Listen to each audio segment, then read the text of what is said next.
So hello guys, this is your motor vlogger Rinko Matthew here with another video. Today we are going to review a few of the problems or the negatives of the Royal Enfield Thunderbird 350.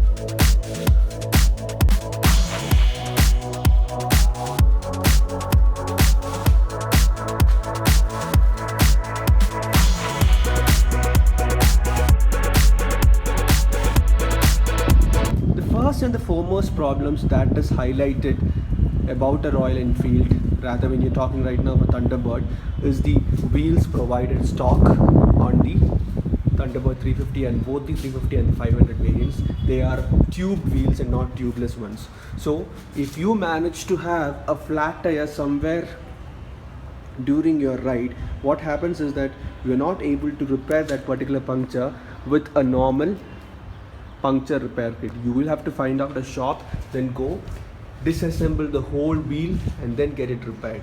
So that is one of the major drawbacks that I have found on this bike.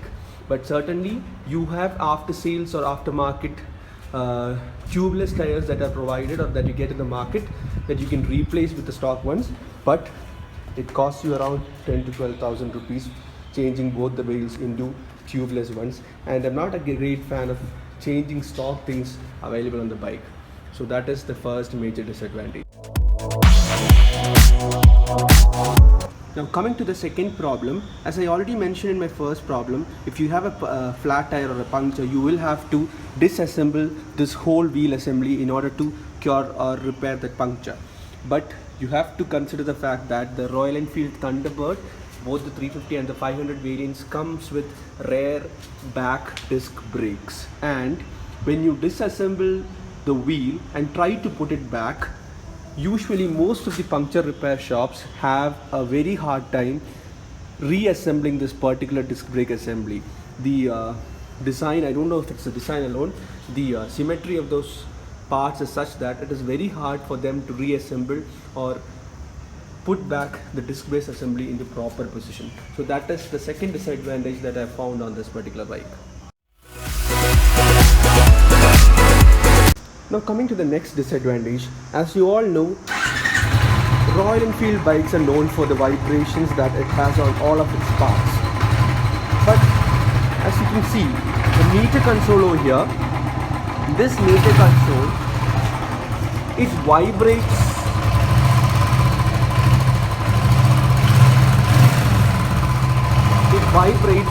so much that in the long run what happens is that, as you can see here, there is one pin or there is one metallic part that holds the meter console to the frame of the bike.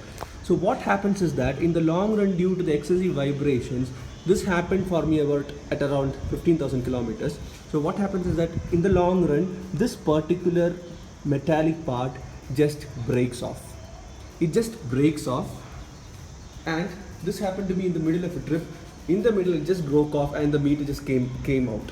So it was just the wires that are connected to the meters that is holding the meter back to the assembly. And the point to be noted here is that you don't get a spare metallic part holding the meter to the bike frame in the Royal Enfield showroom. The only thing that you can do is you can go to an old shop where they sell second-hand bike accessories and search for this particular metallic part, or else what you will have to do is you will have to change the whole meter assembly with which that particular connector comes. You will have to change the whole meter assembly in order to fix the meter back into the bike frame. So that is one real negative that I found on this bike. I fortunately managed to find out one spare part from some shop, so I fixed it back on the bike. But you will have to certainly care about this particular thing. Whenever you find a spare connector, you keep it or collect it and keep it with you, so that it might be handful or helpful in the long run. Now the fourth thing you need to be careful about in this particular bike is that speedometer cable. So make sure the speedometer cable is always firmly attach this to this particular connector, or else what happens is that once in one of my rides, this particular thing came off, and as you can see here, this wire got in contact with the exhaust pipe or the silencer, which is of course very hot. And what happened is that this particular thing melt off, and it tripped the whole fuse assembly and the whole electrical system, and the bike just stopped right there in the middle, and it would not start. So that is another negative. This free wire that you see here, you have to be sure when on long trips that this is particularly or securely fastened into this particular thing, so that it does not come in contact with the exhaust pipe, or else it can melt and shut off the whole bike.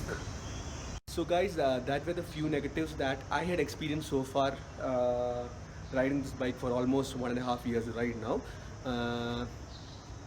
When you compare it with the positives that this bike can give, it is nothing.